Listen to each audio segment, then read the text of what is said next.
రండి సార్. అడవిలోనే సార్ వీళ్ళ బలము. యాడికి పోతారు? ఇచ్చేయండి సార్, బయట పట్టుకుందాం.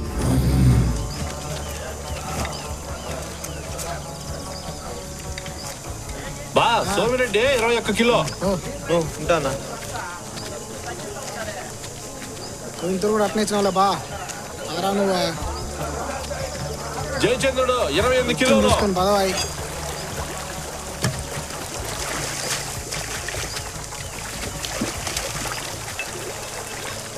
నా నీ కాడు ఉంటానా? ఏందే? నీ తోడు ఉంటానా? నా కాడే ఉండదురా మొక్క వీడే. ఎవడురా నువ్వా? మొండేలునా? ఆ, అసలు పేరు కేశవా. ఒకేళ్ళు లేదునే అందరూ మొండేలు అంటారు నా. ఇప్పుడు ఏమంటాడు కేశవా? నువ్వు అట్టింబడి మున్మాధవునిలా ఆయన చెప్పినా అన్న నువ్వు చాలా గొప్పడైపోతావనే. అట్నా? నేను